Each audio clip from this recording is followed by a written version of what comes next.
The ABCs of performance-based contracting case study.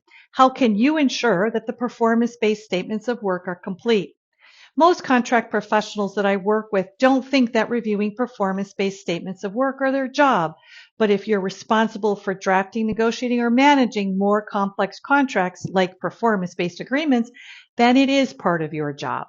To ensure that you have the right contracting skill set, you will need to learn how to review technical specifications and performance-based statements of work.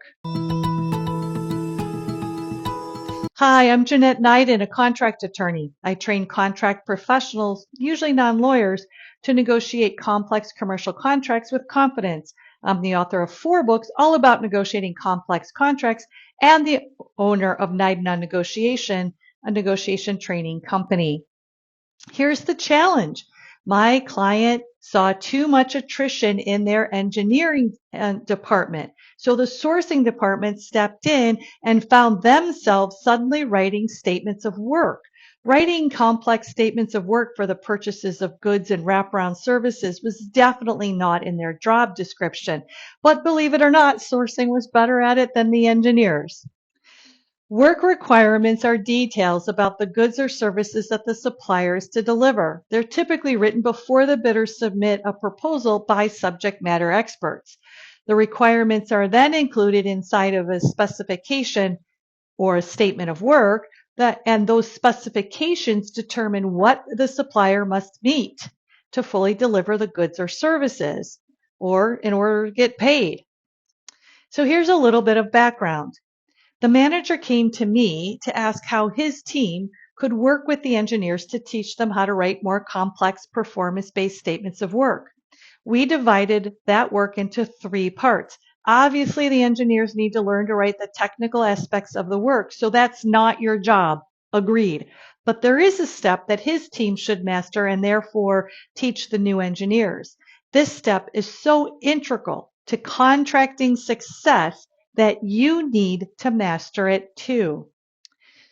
Contract professionals should use a checklist to ensure that the statement of work is complete. If it's incomplete, and it will be, or if it's inaccurate, it's going to be inaccurate, then have a checklist to look for critical aspects of the statement of work to ensure that it's complete. Well, before I get out over my skis, let's recap a bit. Performance-based contracts are a class of agreements where payment for goods and services is contingent on the supplier achieving clearly outlined performance goals and outcomes. Now, this is different from a one-off delivery of a good or a service. Typically, performance-based contracts contain the following 5 critical components. A performance work statement or statement of work, that's what we're talking about here today. A quality assurance surveillance plan, a performance-based metric or metrics, contractual incentives or disincentives, and the right pricing model. The goal of a performance-based contract is to align the business objectives, the specifications in the statement of work, and the T's and C's in the contract. Alignment means ensuring that it all comes together and that the risks are identified and addressed in the T's and C's. That contract then forms a framework to administer, monitor, and manage the supplier's performance after the contract has been executed. The key to your success is to make sure that the supplier understands its role and responsibilities. This is true for the customer and the contract to understand what the supplier's role and responsibilities, and it has to be laid out in writing.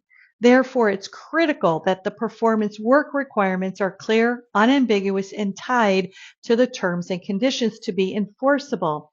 If you want to learn more about performance-based contracts generally, then look at my free manager training series and keep up with these case studies.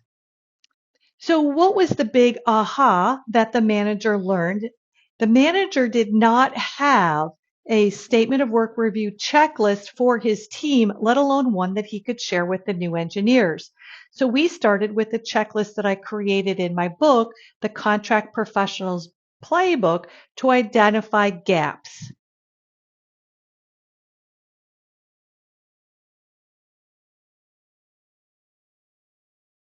Your checklist should have these elements. Maybe you already have one in place. 1, instructions and an introduction. 2, business objectives. Is the purpose for the work clear and unambiguous?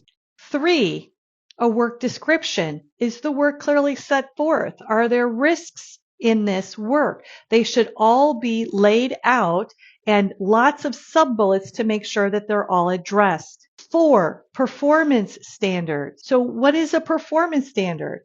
It's how and when is the work to be completed? How do we want to ensure that the work meets standards? When, in terms of schedule, should the work be completed? These are the details for the what, but we're not telling the supplier how to do its job because it should already know how to do its job to get these kinds of contracts. 5, what are the acceptance criteria? How will you know that the goods and services meet the specifications that you laid out in the bullet just above? What happens if the goods and services are non-conforming? And then 6, understand the dependencies between the buying company and the supplying company. Often there will be handoffs and back and forths between the buying company and the supplier. So my company was an engineering company, so therefore there were lots of handoffs around designs and drawings. We needed to map those out to make sure that those were mapped out in the statement of work. So meaning, did my organization, I was on the buy side, know when to hand over certain documentation? Did the supplier know when to submit a first draft? Did my organization know what the review process was of that draft? Did the supplier know how many revisions that they needed to perform before it met the acceptance criteria? Do you see what I'm saying? All of these things go into a really well-written performance-based statement of work, and you need to be able to review that scope of work for completeness to then tie it to whatever your general terms and conditions are. So for example, in acceptance, you will often find that the general terms and conditions say, look at the statement of work for your acceptance criteria. So your checklist needs to ensure that the acceptance criteria are in fact laid out in the statement of work. So if you want to use my checklist as a starting point for your checklist, please get a copy of the Contract Professional's Playbook, the definitive guide to maximizing value through mastery of performance and outcome-based contracting. There are 24 checklists and spreadsheets to help you master performance and outcome-based contracting. Hear me out, suppliers. If you are a supplier and you do not think having a checklist applies to you, you could not be more wrong. Every supplier I've ever worked with absolutely wants to perform, make a profit, deliver value, and continue to support its customers for years to come.